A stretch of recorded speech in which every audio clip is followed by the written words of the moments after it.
Hello everyone. और आज आपके बीच में एक जानकारी लेकर आया हूँ जो सारे लोग परेशान होते हैं कहीं ना कहीं अपनी प्लानिंग को लेके, और नहीं जानने के वजह से भी प्लान नहीं कर पाते हैं, और दूसरा है जानकारी लेने के बाद भी काफ़ी लोग अवॉइड करते रहते हैं। तो आज ये छोटी सी जानकारी आपको डिसीज़न लेने पे आपको एक स्टेप आगे लेकर जाएगा। अपने आप के लिए ये बातें आप ध्यान में रख लीजिए कि अगर आपकी लाइफ में रहना है टेंशन फ्री तो लेना पड़ेगा ये डिसीज़न। चॉइस आपकी है। पहला, आपकी अर्निंग कुछ भी हो, कम हो ज़्यादा हो, अनसेटिस्फाइड जैसा हो, कुछ भी हो, लेकिन आपको प्लान करना पड़ेगा। सबसे पहला चीज़ क्या है कि आपको अपना रिस्क कवरेज देखना पड़ेगा। आपके पास कितना प्रॉपर रिस्क कवर के रूप में है। कहीं ऐसा तो नहीं है कि आप 1 लाख और 2 लाख रुपए कहीं LIC लेके बैठे हुए हैं और आपको ऐसा लगता है कि शायद आपके ना होने पे आपकी फैमिली, आपके बच्चे, आपके घर वालों को प्रोटेक्शन मिल जाएगा। तो सबसे बड़ी गलती कर रहे हैं। तो सबसे पहला आपको लाइफ में एक डिसीजन लेना होगा, वो है आपको रिस्क कवर।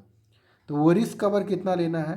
वो रिस्क कवर लेना है आपके ऊपर जितनी लाइबिलिटीज़ है प्लस आपकी जो सालाना अर्निंग है उसका 10 टाइम्स मिनिमम, दोनों को ऐड करेंगे और जितना अमाउंट बनेगा उतने लाख का मिनिमम आपको एक टर्म प्लान यानी कि रिस्क कवर लेना पड़ेगा, क्योंकि सबसे सस्ता यही प्लान होता है। क्योंकि अगर आप LIC में जाएंगे तो काफ़ी ज़्यादा प्रीमियम पे करना पड़ेगा, हो सकता है आप अफोर्ड भी नहीं कर पाएंगे। तो आपको सबसे पहले टर्म प्लान लेना पड़ेगा। दूसरा क्या है? Health insurance. हेल्थ इंश्योरेंस अपना, साथ में आपके घर वालों का, सारे लोगों का हेल्थ इंश्योरेंस होना ज़रूरी है। और वो अमाउंट मिनिमम 5 लाख तक का अगर लेते हैं तो वेल एंड गुड। तीसरा, आपके पास आता है एक पर्सनल एक्सीडेंटल कवरेज। ये कवरेज उसी को मिलता है जो अर्निंग मेंबर रहता है।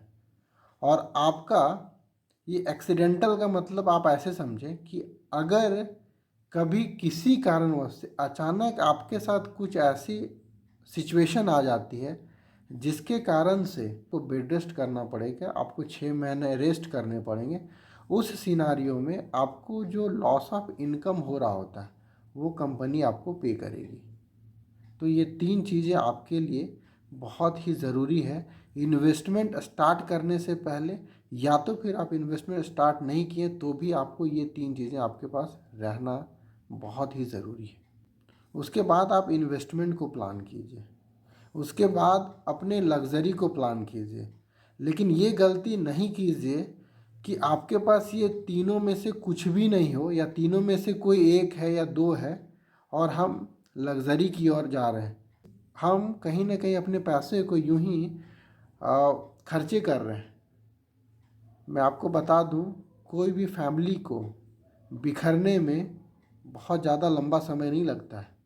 उसे एक झटका काफ़ी है उस फैमिली को बिखरने के लिए।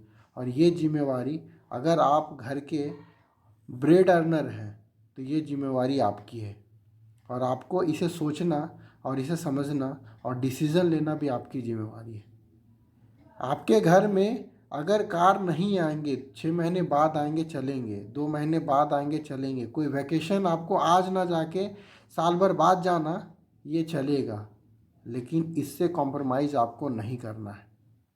उसके बाद मैं आपको बताऊं कि बहुत सारे लोग अवॉइड करते हैं कुछ चीज़ों को लेके। उन्हें ऐसा लगता है कि लाइफ जैसे जैसे चलेगा ऑटोमेटिक होता जाएगा। ऐसा होता नहीं है। लोग कहीं ना कहीं कॉम्प्रोमाइज़ कर रहे होते हैं।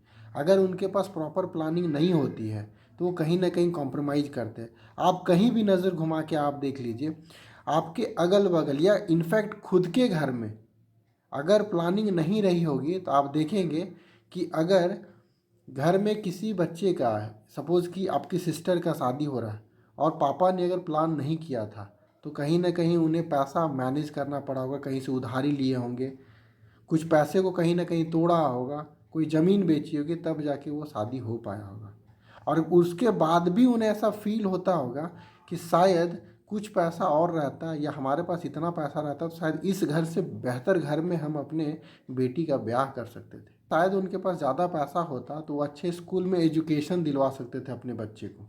तो ये गलती उनकी जानकारी के अभाव में वो नहीं कर पाए, लेकिन आप इस जनरेशन में रह के अगर ये गलती कर रहे हैं तो जीवन का सबसे बड़ा गलती कर रहे हैं। अगर आप शादीशुदा हैं या होने वाले हैं तो आपके बच्चे की आपको एजुकेशन प्लान करना पड़ेगा। एक अच्छे एजुकेशन दिलवाने के लिए आज से आपको प्लान करना पड़ेगा, उसके इन्वेस्टमेंट को शुरुआत करना पड़ेगा। दूसरा सबसे ज़्यादा इम्पोर्टेंट, जिसको सबसे ज़्यादा लोग अवॉइड करते हैं, वो है रिटायरमेंट प्लान। आपके पास रिटायरमेंट प्लान होनी चाहिए।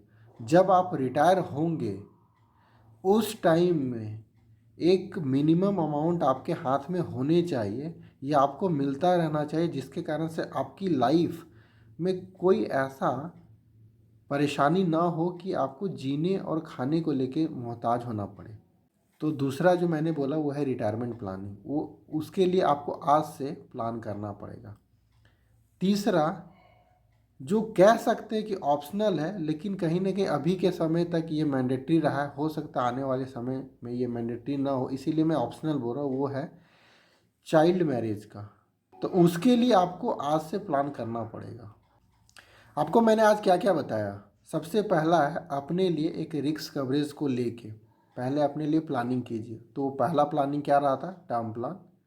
दूसरा हेल्थ इंश्योरेंस। तीसरा पर्सनल एक्सीडेंटल इंश्योरेंस।